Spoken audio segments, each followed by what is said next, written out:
Karachi north Najmabad में firing का वाकया पेश आया। समा के सीनियर प्रोड्यूसर अतहर मतीन शहीद हो गए। अतहर मतीन ने शहरी को डाकुओं से बचाते हुए जान दे दी। डाकुओं की बाइक को गाड़ी से टक्कर मारी थी। डाकुओं की टक्कर लगने के बाद कार पर गोलियां, ऐसा बताना है पुलिस का। अतहर मतीन बच्चों को स्कूल छोड़कर घर वापस आ रहे थे। अतहर मतीन शहीद के पसमानदगान में 2 बेटियां और अहलिया शामिल हैं। इंतहाई अफसोसनाक वाकया आज सुबह पेश आया है कराची नॉर्थ नाजमाबाद में। फायरिंग का ये वाकया, समा के सीनियर प्रोड्यूसर अतहर मतीन शहीद हो गए। अतहर मतीन ने शहरी को डाकुओं से बचाते हुए जान दे दी। डाकुओं की बाइक को गाड़ी से टक्कर मारी थी। पुलिस की जानिब से बताया जा रहा है कि डाकुओं ने टक्कर लगने के बाद कार पर गोलियां मारी। अतहर मतीन बच्चों को स्कूल छोड़कर वापस आ रहे थे। अतहर मतीन शहीद के लवाहिकीन में 2 बेटियां और अहलिया शामिल हैं। और आपको बताएं कि इस अतहर मतीन की शहादत लोगों ने जो देखा वो समा को बताया। यानी शाहिद के मुताबिक अतहर मतीन को शहीद करने के बाद डाकू मोटरसाइकिल घसीटते हुए फरार होने लगे तो मोटरसाइकिल स्टार्ट ना हुई। इस दौरान लोगों ने उन पर पथराव शुरू कर दिया, जिसके बाद डाकू दूसरी शहरी की मोटरसाइकिल छीनकर फरार हो गए। 9 बजे के बाद का टाइम था, तकरीबन 9 बजे के बाद, पौने 9 बजे के टाइम था। वो क्या था? तो वो धक्का लगा रहे थे बाइक को, जो गन था जिसके हाथ में, ठीक है, और बाइक उनकी अपनी लग रही थी हमें। बाकी लोगों ने पत्थर मारे मगर किस्मत अच्छी थी, लगा नहीं उनको, बच गए, भाग गए बोले। फायर कर चुके थे, फायर तो कर चुके थे, मगर हमने जितना देखा है कि फायर कर चुके थे और वो धक्का लगा रहा है बाइक को, और जो है बाइक स्टार्ट नहीं हो रही थी उनकी। फिर ये सामने से दूसरे की बाइक इनके भागे हैं वहाँ से। हेलमेट पहने हुए थे? गाड़ियाँ वगैरह, हेलमेट पहने? हेलमेट नहीं था। गोली मेरे ख्याल में वो लग चुकी हुई थी पहले। वो पहना हुआ था क्या? ये इतना नहीं देख पाए क्योंकि वो आगे भाग रहे थे उधर। 2 बंदे थे। 2 बंदे। तो एज वगैरह का अंदाजा होता? एज बड़ी थी, बड़ी एज की। बाइक छोड़ गए फिर वो? बाइक अपनी छोड़ गए थे, पुलिस वालों ले गए हैं बाइक ना। और किसकी लेके गए फिर वो बाइक? वो सामने से किसी और बंदे की छीन के लेके गए। अच्छा, क्या स्पॉट क्या था, मेन जगह क्या है? ये केटीए से जो ऊपर जा रहे हैं ना पहाड़गंज की तरफ, उधर सेंटर में कट है, वहाँ से। एसएसपी सेंट्रल राना मारूफ ने कहा है कि डाकू शहरियों से लूट मार कर रहे थे कि पीछे से आते अतहर मतीन ने अपनी गाड़ी से डाकुओं की बाइक को हिट किया। डाकू मोटरसाइकिल से नीचे गिरे और गोलियां चला दी, जिससे अतहर मतीन शहीद हो गए। डाकू एक और शहरी से, बाइक सवार शहरी से डकैती कर रहे थे कि पीछे से कुछ गाड़ियों ने आके डाकू को हिट किया। डाकू नीचे गिरे और उन्होंने पैनिक में फायर किए और उसमें हमारा ये अफसोसनाक वाक़या पेश आया जिसमें अतहर मतीन साहब की हलाकत हुई। और उसमें फर्दर इन्होंने डाकुओं की बाइक हमारी कस्टडी में है। फिर ये रोड की दूसरी साइड पे गए हैं और इन्होंने एक और बाइक छीनी है और कटी पहाड़ी की तरफ फरार हो गए हैं। मौके से एमटी मिले हैं 30 बोर के, जिसको हमने फोरेंसिक के लिए भेज दी है। बाकी तफ्तीश जारी है। इसी अफसोसनाक खबर से मुतालिक आपको मजीद बताएं, कराची में पुलिस से बेखौफ डाकुओं ने फायरिंग करके समा के सीनियर प्रोड्यूसर अतहर मतीन को शहीद कर दिया। अतहर मतीन बच्चों को स्कूल छोड़कर घर की तरफ लौट रहे थे कि केडीए चौरंगी के करीब लूटमार करने वाले डाकुओं की मोटरसाइकिल पर अतहर मतीन ने टक्कर मारी, जिसके बाद डाकुओं ने उन पर बराह रास्त फायरिंग कर दी। हमारे नुमाइंदगान मौजूद हैं। यासिर हुसैन इस वक्त मौजूद हैं अस्पताल में, जबकि साद साबरी जाए वक़ुआ पर मौजूद हैं। साद, सबसे पहले मैं आपकी जानिब आना चाहूँगी, आप इस वक्त जाए वक़ुआ पर मौजूद हैं। सबसे पहले बताइएगा क्या देख रहे हैं? गाड़ी यकीनन वहीं पर मौजूद है, कहाँ से गोलियाँ लगी, कहाँ से आई, जो वहाँ पर लोग मौजूद हैं, यानी शाहिदीन से अगर बात हो सकी तो वो क्या कह रहे हैं, ये भी बताइएगा।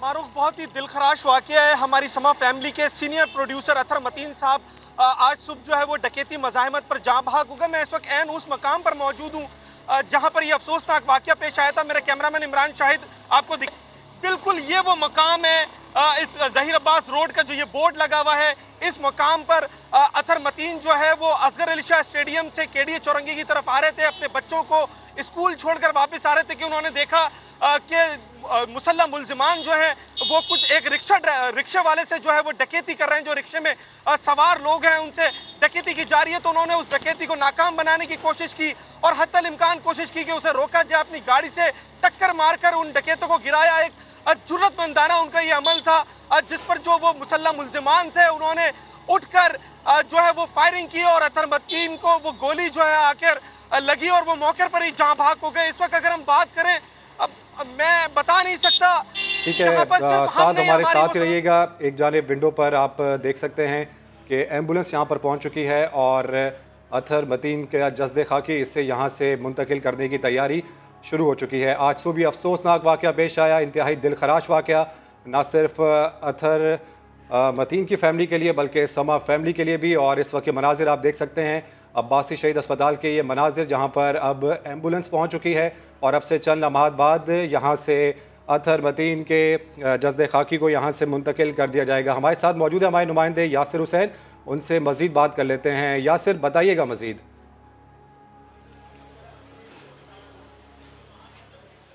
जी बिल्कुल रमीज़, देखें इंतहाई अफसोसनाक वाक़या जो आज सुबह पेश आया, जो हमारे साथी, हमारे हर दिल अजीज़ अतहर मतीन जो है वो शहीद हुए हैं। जो फैमिली को एक लुटने से बचाने के लिए एक बहादुरी का उन्होंने सबूत दिया। वो चाहते थे कि वो फैमिली लुटने से बच जाए और उन्होंने मुल्जिमान को अपनी गाड़ी से टक्कर मारी। जैसे ही मुल्जिमान को टक्कर मारी तो मुल्जिमान ने उनको फायर किया और फायर जो है उनको उनकी विंड स्क्रीन, गाड़ी की जो विंड स्क्रीन थी वो क्रॉस करता हुआ उनके चेहरे पे लगा, जो कि जानलेवा साबित हुआ। इस वक्त मैं मौजूद हूँ अब्बासी शहीद अस्पताल में, जहाँ उनका जस्ता खाकी। यासिर हमारे साथ ही रहिएगा। अतहर मतीन के भाई इस वक्त गुफ्तगू कर रहे हैं, उनसे पहले जान लेते हैं वो क्या कह रहे हैं। गुफ्तगू कर रहे थे। मनाजिर इस वक्त देख सकते हैं, रिक्कत आमेद मनाजिर हैं इस वक्त, पूरी फैमिली वहाँ पर मौजूद है। रमीज़, यकीनी तौर पे इन्होंने सोचा भी नहीं होगा कि आज इतना बड़ा वाक़या इनके अपने प्यारे के साथ पेश आ जाएगा। हम सब के प्यारे, इंतहाई शफीक, नरम दिल, नरम गुफ्तार इंसान, जो सबको समेट कर रखते थे, यारों के यार, इतना अच्छा काम करने वाले और इतना ज़्यादा मोहब्बत करने वाले, और एक की मदद करने वाले थे। समा के सीनियर प्रोड्यूसर थे और आज शहादत भी उनकी ऐसे ही हुई है कि एक शहरी को बचा रहे थे लुटने से, जिस दौरान अपना फ़र्ज़ वो निभा रहे थे। यासिर हुसैन हमारे नुमाइंदे हमारे साथ मौजूद हैं। यासिर, एक बार फिर से बताइएगा। जी बिल्कुल, अतहर मतीन जो हमारे साथी थे, सहाफ़ी थे, वो शहीद हुए हैं। उनका जस्ता खाकी जो है अब्बासी शहीद अस्पताल अब से कुछ देर पहले पहुंचा दिया गया था, जहां उनका पोस्टमार्टम किया गया है।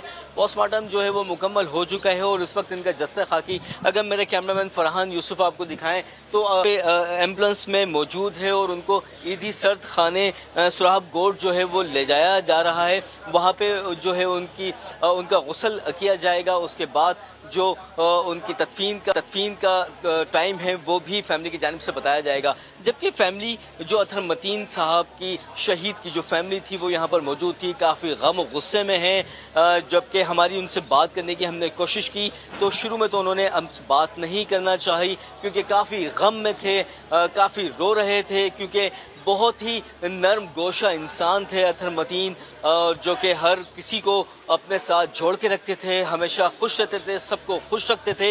हर बंदा ही दुख में मुब्तला है। हम यहाँ किस कैफियत में हैं, किस तरह अपनी रिपोर्टिंग कर रहे हैं, हम यह आपको बता नहीं सकते। किस तरह से हम यहाँ पे गुफ्तगू कर रहे हैं, आपको लम्हा ब लम्हा आपको आगाह कर रहे हैं। हम किस तरह से ये बयान कर रहे हैं हमसे बोला नहीं जा रहा, मगर हमें अपने फ़राइज़ भी अंजाम देने हैं और लम्हा ब लम्हा आपको आगाह भी करना है। मुश्किल सूरत हाल है जो आप इस वक्त हमें बयान भी कर रहे हैं कि सबको खुश रखने वाला शख्स सबको उदास कर गया। अब तक अस्पताल ज़राए क्या बता रहे हैं, कितनी गोलियां उनको लगी थी और क्या बताना है जो इब्तदाई रिपोर्ट सामने आई है? देखिए रमीज़, अभी बिल्कुल अभी जो है वो पोस्टमार्टम जो है उनका ख़त्म हुआ है। डॉक्टर जो है वो रिपोर्ट तैयार कर रहे हैं, जबकि एक गोली जो है उनके चेहरे पे लगी थी। यासिर हमारे साथ ही मौजूद रहिएगा। जम के भाई से बात करेंगे, पहले उनकी जाने बढ़ेंगे, आपके पास दोबारा भी आएंगे। ये खून इनकी गर्दन पर है, ये पुलिस की गर्दन पर है, ये रेंजर्स की गर्दन पर है, ये हुकूमत सिंध की गर्दन पर है। ये लोग हम कल जोहर के बाद तदफीन करेंगे, उसके बाद स्वयं होगा और स्वयं के बाद जो है मैं मुताल्लिका थाने के बाहर जाकर बैठूंगा, मैं उनसे हिसाब लूंगा, मुझे उनसे हिसाब चाहिए। लेकिन अतहर भाई तो जो है वो बहुत ही ज्यादा बहादुर निकले, उन्होंने मतलब दूसरे की जान बचाने के लिए अपनी जान, मुझे उनसे हिसाब चाहिए। मैं वहाँ जाके बैठूंगा। मेरे दोस्त, मेरे ख़ानदान के लोग, कोई मेरे साथ आता है आए, नहीं आता नहीं आए। ये इस शहर के लोग आते हैं आए, इस शहर के लोग आते हैं नहीं आते नहीं आए, मुझे नहीं पता। मैं सिर्फ बात करने की कंडीशन में नहीं हूँ, लेकिन मैं जाके मुताल्लिका थाने के बाहर बैठ के हिसाब लूँगा इन लोगों से। मुझे गिरफ्तारी चाहिए उन लोगों की। वहाँ पर अतहर ने उनको हिट किया है, वो वहाँ से भाग नहीं पा रही थी, उनकी बाइक स्टार्ट की तो उन्होंने दूसरी बाइक छीनी है मौके से। ये तमाम सीन था। ये बहुत, यहाँ पर चारों तरफ पुलिस के स्टेशन नज़दीक हैं, यहाँ पुलिस मौजूद होती है, यहाँ कानून नाफिज करने वाले इदारों के एहलकार मौजूद होते हैं। ये लोग जिम्मेदार हैं, मुझे इनसे हिसाब चाहिए, बस मुझे और कुछ नहीं कहना। Thank you. बिल्कुल, सीनियर प्रोड्यूसर अतहर मतीन के भाई मेरे साथ मौजूद थे, जिनका यही कहना था कि अतहर मतीन ने जो है बहादुरी का मुजाहरा करते हुए शहरी को बचाने के लिए अपनी जान दांव पर लगा दी। अतहर मतीन को कभी नहीं भूला जा सकता। जी कह रही है कि अतहर मतीन को कभी भी नहीं भूला जा सकता। समा फैमिली ही नहीं, इससे बाहर भी जितने लोग हैं, मीडिया इंडस्ट्री के जितने लोग हैं, वो सभी अतहर भाई को हमेशा याद रखेंगे, क्योंकि सिर्फ समा के साथ ही नहीं, उनका रिश्ता तमाम ही लोगों के साथ था। उनके भाई गुफ्तगू कर रहे थे, ख़ुद भी सीनियर सहाफ़ी हैं, वो एंकर रह चुके हैं, एंकर पर्सन है, और वो ये कह रहे हैं कि मुझे कुछ नहीं चाहिए, मुझे सिर्फ हिसाब चाहिए अपने भाई के खून का। मैं सवाल करूंगा, मैं बात करूंगा, मुझे कैफिर किरदार तक उन लोगों को पहुंचाना है जिन्होंने इस तरह से उनके भाई की जान ली, कि किसी और के भाई को बचाने के लिए, किसी और कुछ बचाने के लिए, किसी और के बेटे को मज़ाहिमत करते वक्त जब ये सारा वाक़या पेश आया और उसके बाद उन्होंने अपनी जान गंवा दी। समा के सीनियर प्रोड्यूसर अतहर मतीन की शहादत ने पूरी समा फैमिली को सोगवार कर दिया है। शहादत की खबर मिलते ही न्यूज़ रूम में रिक्कत आमेज़ मनाजिर थे। जूनियर्स को सिखाना हो या मदद करनी हो, अतहर मतीन हमेशा उस्ताद का किरदार अदा करते थे। हंसता मुस्कुराता शफीक और इंतहाई नर्म गुफ्तार, हर एक की मदद करने वाले समा के सीनियर प्रोड्यूसर अतहर मतीन की शहादत भी शहरी को डकैती से बचाते हुए हुई। शहादत की खबर मिलते ही न्यूज रूम में रिक्कत आमेज मनाजिर। भाई जैसी मिलनसार शख्सियत के बिछड़ने पर हर कोई ज़ारो कतार रोता रहा। तकरीबन 7.25 साल से समा से वाबस्ता रहने वाले अतहर मतीन ने न्यूज रूम में सहाफती जिम्मेदारियां निहायत ही एहसन तरीके से निभाई। जूनियर्स की तरबियत और सिखाने में भी पेश रहते थे। गले से क्या आवाज़ निकलेगी कि जिसके भाई को शहीद कर दिया गया और उसको इस तकलीफ दे मरहले से भी गुजरना पड़ रहा है कि वो अपने भाई की कत्ल की खबर भी लिखे और आगे बढ़ाए। मैं इससे ज़्यादा बात नहीं कर सकूँगा। हमेशा हर चीज़ में काम एंड क्वाइट रहने वाला, बड़े से बड़ा प्रेशर और स्ट्रेस को बर्दाश्त करने वाला, आज उससे किसी को लुटता ना देखा गया। मतलब मेरे पास अल्फाज नहीं है। खुद क्राइम देखते थे, क्राइम की खबरें रिपोर्ट करवाते थे, कहाँ पर क्या हो रहा है उनकी नज़र होती थी हर वाक़े पर। और बहुत ही अफसोस के साथ कहना पड़ रहा है कि हमारा भाई, हमारा सीनियर प्रोड्यूसर, मुझे उन्होंने इतना सिखाया है। जब मैंने यहाँ ज्वाइन किया था तो वो मेरे उस्तादों में से थे, तो अल्फाज नहीं है मेरे पास। समा के सीनियर प्रोड्यूसर की शहादत पर पूरी समा फैमिली सोगवार है और शहीद के दर्जात की बुलंदी के लिए दुआ गो है।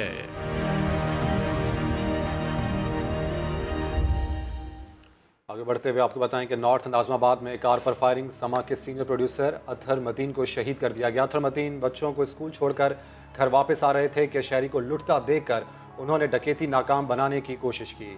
अपनी गाड़ी से डाकुओं की मोटरसाइकिल को टक्कर मारी, डाकू गिरे और पलटकर अतहर मतीन की गाड़ी पर सामने से गोलियां बरसा दी और फरार हो गए। अतहर मतीन अपना फर्ज निभाते हुए शहीद हो गए। अतहर मतीन के पसमानदगान में अहलिया और 2 बेटियां शामिल हैं।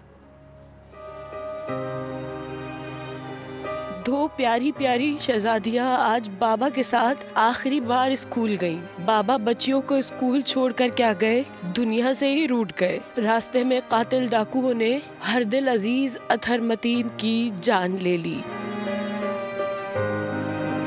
जुमे का मुबारक दिन, सुबह 8:30 बजे का वक्त, पहाड़गंज से केडीए चौरंगी आने वाली सड़क पर ये अंतोनाक वाकया उस वक्त पेश आया जब डाकू एक शहरी से लूट मार कर रहे थे। दर्द दिल रखने वाले अतहर मतीन से देखा न गया। शहरी की मदद के लिए आगे बढ़ा और अपनी कार डाकुओं की मोटरसाइकिल से टकरा दी। मुसल्ला डाकू जमीन पर गिरे, गुस्से में आकर अतहर को निशाना बना डाला। 2 डाकू एक और शहरी से, बाइक सवार शहरी से डकैती कर रहे थे। पीछे से कुछ गाड़ियों ने आके डाकू को हिट किया। डाकू नीचे गिरे और उन्होंने पैनिक में फायर किए और इसमें हमारा ये अफसोसनाक वाक़या पेश आया। समा के सीनियर प्रोड्यूसर मौके पर ही दम तोड़ गए। वो वाकई अतहर था, पाको पाकीज़ा, मजबूत और बुजुर्गी के शाया निशान। वो मतीन भी था, बड़ा सादा, बहुत ही मीठा, बाइखलाक, सबसे प्यार करने वाला, जो हर वक्त अपने चेहरे पर मुस्कान सजाए रखता था। आज सबको रोता छोड़ गया। बिलावल भुट्टो की सीनियर सहाफ़ी अथर मतीन के कत्ल की शदीद मजम्मत। अथर मतीन का बहीमाना कत्ल बाइस से सदमा है। बिलावल भुट्टो ऐसा कहते हैं। चेयरमैन पीपल्स पार्टी ये भी कहते हैं कि उम्मीद है मुल्जिमान जल्द कानून की गिरफ्त में होंगे। हुकूमत सिंध किसी को कराची का अमन ख़राब करने नहीं देगी। हुकूमत सहाफ़ियों समेत हर शहरी के तहफ़्फ़ुज़ को यकीनी बनाए। बिलावल भुट्टो ने ऐसा भी कहा। बिलावल भुट्टो का अथर मतीन के अहल खाना से दिली ताज़ियत और यकजहती का इजहार सामने आया है। बिलावल भुट्टो की सीनियर सहाफ़ी अथर मतीन के कत्ल की शदीद मजम्मत। बिलावल भुट्टो ये कहते हैं कि अथर मतीन का बहीमाना कत्ल उनके लिए बाइस से सदमा है। उम्मीद है मुल्जिमान जल्द कानून की गिरफ्त में होंगे। हुकूमत सिंध किसी को कराची का अमन ख़राब करने नहीं देगी। बिलावल भुट्टो ऐसा भी कहते हैं कि हुकूमत सहाफ़ियों समेत हर शहरी के तहफ़्फ़ुज़ को यकीनी बनाएगी। और अथर मतीन की शहादत वज़ीर दाखिला शेख रशीद ने IG सिंध से रिपोर्ट तलब कर ली है। समा से गुफ्तगू में कहा अब वक्त आ गया है कि कराची शहर में अमन व अमान के लिए बड़ा फैसला किया जाए। विफाक रेंजर्स एहलकारों की तादाद मजीद बढ़ाने पर भी तैयार है। बोले रेंजर्स को थानों का भी कंट्रोल दे देना चाहिए ताकि पुलिस के साथ मिलकर शहरियों का तहफ़्फ़ुज़ यकीनी बनाया जा सके। मतीन एक बहुत शरीफ आदमी था और शरीफुल नफ्स आदमी था और मेहनत करने वाला इंसान था। अभी मैंने IG सिंध से और चीफ सेक्रेटरी को अभी एक फोन आने से पहले उनसे रिपोर्ट तलब की है कि इस वाक़े की फौरन मुझे रिपोर्ट करें। और एक साफ़ी की शहादत जो है मैं समझता हूँ ये बहुत बड़ा खाना है और ये बहुत जुल्म है। और कराची में जो फ़ज़ा बनती जा रही है मैं समझता हूँ कि कराची दोबारा आग और खून में खेल रहा है। तो कराची सिंध हुकूमत को सख्त कदम उठाने की ज़रूरत है। मैं रेंजर से भी बात करूंगा, अब कराची आऊंगा ताकि कराची की सूरत हाल के बारे में हम कोई बड़ा कदम उठाएं। जब तक सख्त एडमिनिस्ट्रेशन नहीं होगी, सख्त कदम नहीं उठाए जाएंगे तो फिर ये सिंध में और ये आग फैलती जाएगी। अब मैं समझता हूँ सिंध की हुकूमत को और बल्कि रेंजर्स को बाहर अब आ जाना चाहिए। और रेंजर्स को मैं आऊंगा कराची पे उनसे बात करके कि भाई ये सारे हालात इस तरह तो नहीं चल सकते। मुल्क रेंजर्स को इख्तियार ज़्यादा मिलने चाहिए और रेंजर्स को सिंध हुकूमत को इख्तियार देने चाहिए ताकि अमन व अमान, और थानों में भी मेरा ख्याल है रेंजर्स को भेज देना चाहिए ताकि थानों का भी वो कंट्रोल संभालें और सपोर्ट करें पुलिस के साथ मिलकर ताकि कराची के हालात बेहतर हो सके। हमें ये कहें हम वहाँ रेंजर्स की तादाद दुगनी कर देते। हमारे पास जो इस्लामाबाद में रेंजर्स हैं वो भी भेज सकते हैं और दूसरी जगहों पे हैं 2-3 कंपनियां और भेज देते हैं। ये हमें रिक्वेस्ट तो करें ना कि और भेज दें, हम और भेज देते हैं, लेकिन इसके लिए सिंध हुकूमत की तरफ से दरखास्त आना जरूर। जबकि वज़ीर इत्तलात फवाद चौधरी कहते हैं 80 की दिहाई से कराची में पुलिस है ही नहीं, रेंजर्स से काम चलाया जा रहा है। जिस तरह सूबे में सूबाई हुकूमत चलाई जा रही है वो मजाक है। पुलिस की बेहतरी सिंध हुकूमत की तरजीहात में ही शामिल नहीं। सिंध हुकूमत ख्वाबे गफलत से जागे और इकदाम करे। पहली बात तो ये कि बहुत ही अफसोसनाक वाक़या है। इसकी जितनी मजम्मत की जाए उतना कम है और इस तरह के जो वाक़यात हैं वो एक अमूमी अदम तहफ़्फ़ुज़ पैदा करते हैं पूरे तबके में। और ये जो वाक़या है इसकी मुकम्मल तहक़ीक़ात जो हैं वो इंशाअल्लाह होंगी और हम बड़ी जल्दी मुल्ज़िमों तक पहुँचेंगे। कराची जो है वो एक बहुत बड़ी आग और खून की जंग से निकला है। तो ये एक बड़ी पेचीदा जो है, ये सिंपल कोई लॉ एंड ऑर्डर की सिचुएशन नहीं है, इसमें एक साजिशों की एक बू आती है। हर साल अरबों रुपया जो सिंध हुकूमत है वो रेंजर्स को देती है, लेकिन अपनी पुलिस खड़ी करने को तैयार नहीं है। कराची में सेफ सिटी को बनाने को तैयार नहीं है। और इसी मुतालिक आपको मज़ीद बताएं, अथर मतीन की शहादत, वज़ीर आला सिंध का नोटिस। मुराद अली शाह ने एडिशनल IG कराची से इस मामले की रिपोर्ट तलब कर ली है। कातिलों को फौरी तौर पर गिरफ्तार किया जाए। वज़ीर आला सिंध का अथर मतीन के इंतकाल पर सहाफ़ी बिरादरी से इज़हार अफसोस भी सामने आया है। अथर मतीन की शहादत, ऐसे में वज़ीर आला सिंध इनकी जानिब से नोटिस ले लिया गया है। मुराद अली शाह ने एडिशनल IG कराची से रिपोर्ट तलब कर ली है। कातिलों की फौरी गिरफ्तारी की जाए। वज़ीर आला की जानिब से ऐसे अहकाम दिए गए हैं, जबकि सहाफ़ी बिरादरी से इज़हार अफसोस भी वज़ीर आला सिंध का सामने आया है। जबकि दूसरी जानिब गवर्नर सिंध इमरान इस्माइल का अथर मतीन की शहादत पर इजहार अफसोस। कहा सिर्फ अफसोस तक बात नहीं रहनी चाहिए। IG सिंध से फौरी कार्रवाई का कहा है। ऐसा नहीं हो सकता कि डाकू कत्ल करें, दंदनाते फिरें, छुप जाएं और फिर मिले ही ना। हमें आज हर हाल में मुल्जिमान की गिरफ्तारी चाहिए। जराइम रोकना पुलिस की अव्वलीन जिम्मेदारी होनी चाहिए। ये इंतहाई अफसोसनाक खबर है और बहुत ही दुख की बात यह है कि अतर जैसा बेबाक साफ़ी आज जालिमों के हाथों शहीद हुआ। और इसमें खाली अफसोस तक बात नहीं रहनी चाहिए। मैंने आईजी सिंध से भी बात की है और मैंने उन्हें कहा है कि वो फौरी तौर से इसकी कार्रवाई करें। ऐसा नहीं हो सकता कि ये डाकू जो हैं दंदनाते फिरें, हथियार उनके पास हो, वो कत्ल भी करें और उसके बाद वो छुप जाएं और फिर मिले ना। तो हमें उनकी आज हर हाल में उनकी गिरफ्तारी चाहिए, उनको हमने कैफरे किरदार तक पहुंचाना है। एक्चुअली कराची जितने मैग्नीट्यूड का शहर जो है ये एक स्मार्ट सिटी कन्वर्ट किए बगैर जो है, ये इसको आप जो भी नाम ले लें, जब तक इसके अंदर कैमराज नहीं लगेंगे, इसकी मॉनिटरिंग नहीं होगी, इसका डेटाबेस नहीं बनेगा, ये इस तरह की वारदातें को कंट्रोल करना मुश्किल हो जाएगा।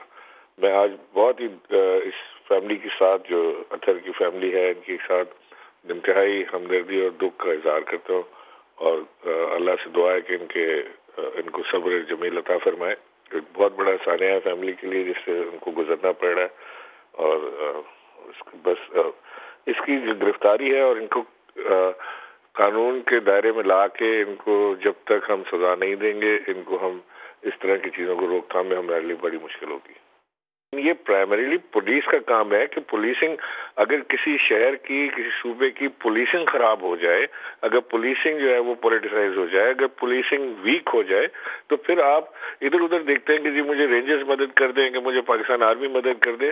एक्चुअली तो हमें अपने पुलिस के इदारे को ठीक करना है। अगर ये पुलिस हमारी पुलिसिंग अपनी ठीक करेगी तो हमें किसी और इदारे की जरूरत नहीं पड़ेगी। ये प्राइमरीली पुलिस का काम है कि हमने अमान की सूरत हाल को बरकरार रखें। सिंध के वज़ीर इत्तला सईद हनी कहते हैं समा के सीनियर प्रोड्यूसर अतहर मतीन को 3 गोलियां मारी गईं, जिसमें से 1 गोली सर और 2 सीने में लगीं।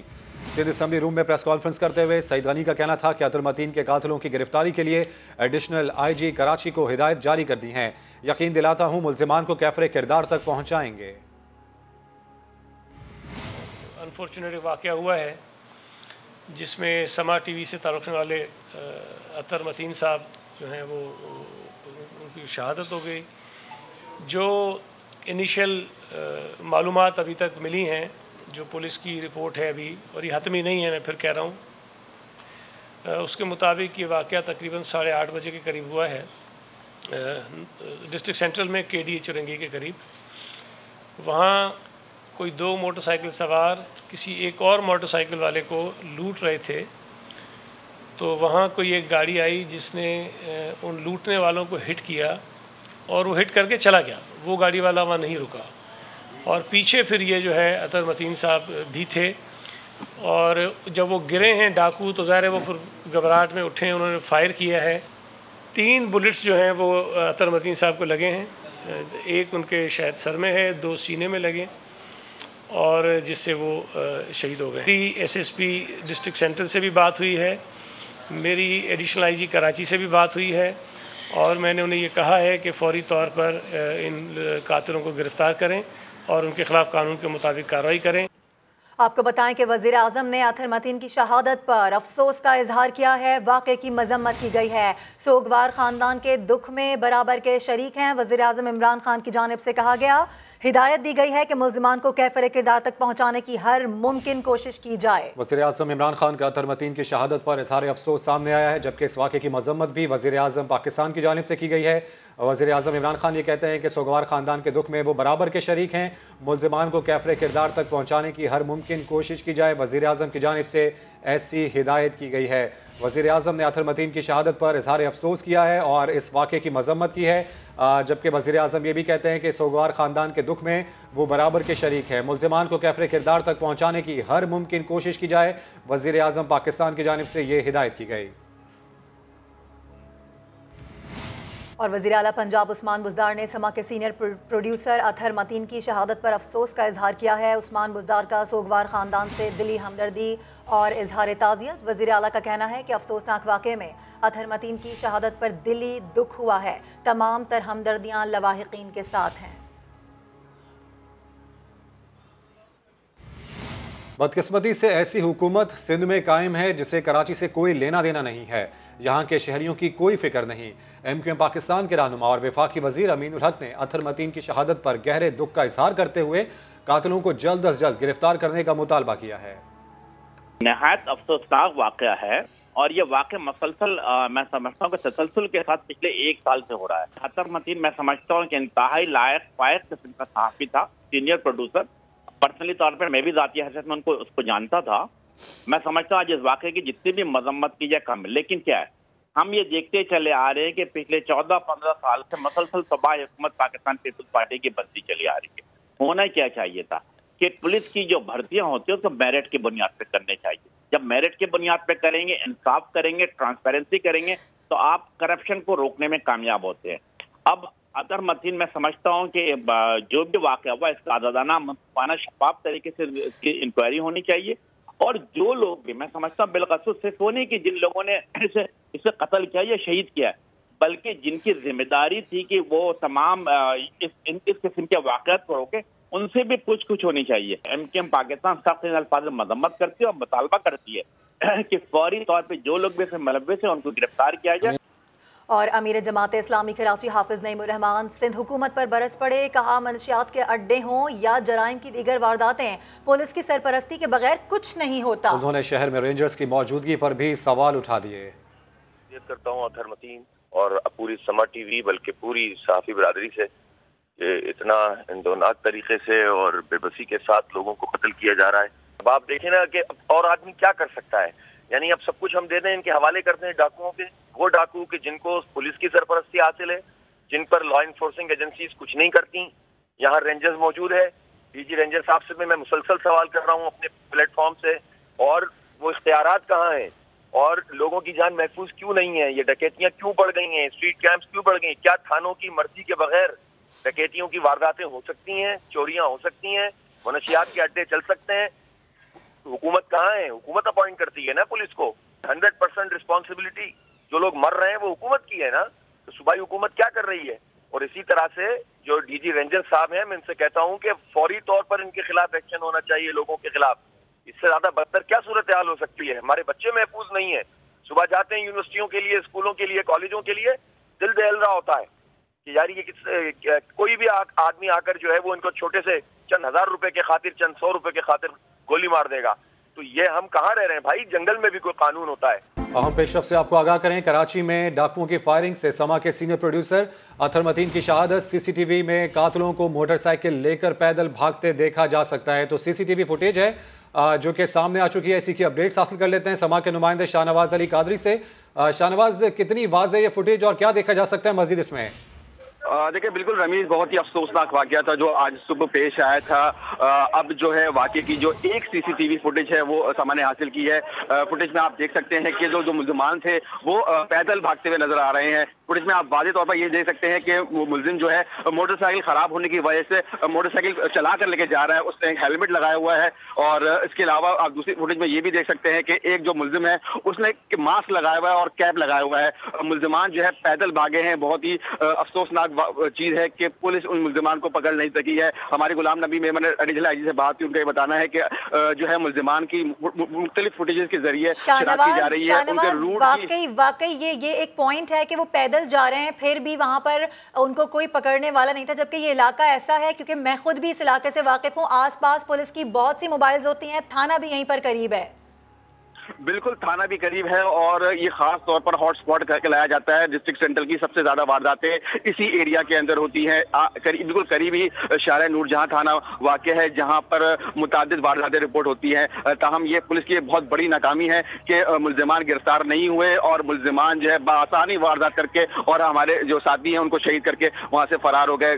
जो गुलाम नबी मेमन कहते हैं कि मुख्तलिफ मकामात की जो CCTV हासिल की जा रही है उनका पूरा रूट बनाया जाएगा और बहुत जल्द जो है वो मुल्जिमान को पकड़ लेंगे। ताहम इस तरह के दावे पहले भी किए गए हैं लेकिन कोई सूरत हाल और कोई हतमी तौर पर नतीजा नहीं निकलता है। ताहम जो पुलिस का कहना है कि और जो CCTV फुटेजेस हैं वो निकाली जा रही है। मुल्जिमान का चेहरा जो है मैच करके जो मुल्जिमान जमानतों पे बाहर आए हैं उनसे मैच किया जा रहा है। जी बिल्कुल शाहनवाज, हम उम्मीद करते हैं कि ये फुटेज बहुत ज़्यादा मुआविन साबित हो।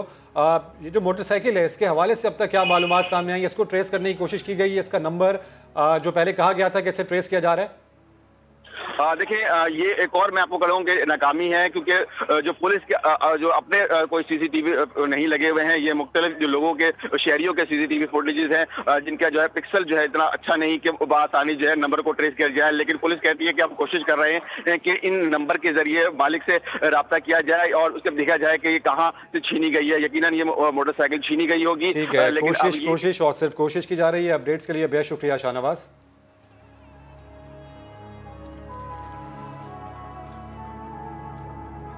जनाब वज़ीर आज़म साहब, आज अतहर मतीन के बच्चों को स्कूल से कौन लेगा? जनाब वज़ीर आला साहब, अब अतहर मतीन की बेटियों को स्कूल कौन लेकर जाएगा? गवर्नर साहब, अतहर मतीन की बेटियां आज घर कैसे पहुंचेंगी? आईजी साहब, सीसीपीओ कराची साहब डाकू दंदनाते फिर रहे हैं। कराची का एक बेटा शहीद हो गया है। अतहर मतीन शहर कायद में बढ़ते स्ट्रीट क्राइम खुद से खुद परेशान था। खुद कई बार इस पर बहुत दफ़ा आवाज़ भी उठाई है, आपको दिखाते हैं। कराची पाकिस्तान का सबसे बड़ा शहर, पाकिस्तान का सबसे अहम मरकज़ है ये। पाकिस्तान की कहते हैं कि कराची चलता है तो पाकिस्तान चलता है, कराची जागता है तो पाकिस्तान सोता है, ये कराची से मुतालिक कहा जाता है। लेकिन कराची इस वक्त जो पाकिस्तान का सबसे बड़ा शहर है वो इंतहाई कह लीजिए कि इंतज़ामी मसाइल से दो चार है। ये जो बल्दियाती मसाइल हैं ये तो अलग हैं, इसके अलावा सबसे बड़ा मसला कराची का इस वक्त बना हुआ है स्ट्रीट क्राइम। कराची में स्ट्रीट क्राइम के दौरान तकरीबन अब तक ये जनवरी के 15 दिन यानी नए साल का आगाज़ हुए 15 दिन हुए हैं, आज 15वां दिन है और 6 लोग जान से जा चुके हैं। इसके अलावा 20 लोग ज़ख्मी हुए मुख्तलिफ वाक़यात के अंदर। अभी शाहरुख का वाक़या भी आप लोगों ने देखा होगा, किस तरीके से उसकी जान ली गई कि वो अपनी माँ को बचाते हुए उसने देखा। कोई भी बेटा देखेगा यकीनन उसकी तो उसके पास कोई ऑप्शन नहीं होगा, वो उसी तरीके से उसने किया जो माँ के ऊपर वो एकदम बचाने के लिए कूदा और उसकी जान चली गई। ये कराची का हाल हो चुका है। गली गली मोहल्ले मोहल्ले डाकू दंदनाते फिर रहे हैं और पुलिस हमारी जो है वो कोई काम नहीं कर रही। लिटरली कराची पुलिस इस वक्त कोई काम नहीं कर रही। अगर कोई काम कर रही होती तो क्या ये सब कुछ हो रहा होता? और 5 साल तक कराची में मुसलसल मखसूस हॉटस्पॉट्स पर डाकू शहरियों को लूटते रहे, कत्ल करते रहे। पुलिस वाले हॉटस्पॉट्स की निशानदही करते रहे मगर वारदातें रुक न सकीं। तफसीलात लेते हैं साथी एंकर रमीज़ अहमद से। 5 साल हुए कराची वाले रोज मरते रहे, जख्मी होते रहे, माल गंवाते रहे मगर पुलिस वाले सिर्फ गिनती करते रहे। डाटा बता रहा है कि 2021 डकैती मज़ाहमत पर 64 अफराद जाम बहक जबकि 324 जख्मी किए गए। 2020 की बात की जाए तो 54 अफराद डाकुओं के हाथों जान से गए। 2019 में ये नंबर 44 था। 2018 में 54 जिंदगियों के चिराग गुल किए गए। 2017 में भी ये नंबर 54 ही था। 2016 में सबसे ज्यादा 73 अफराद मुख्तलिफ वारदातों में निशाना बने।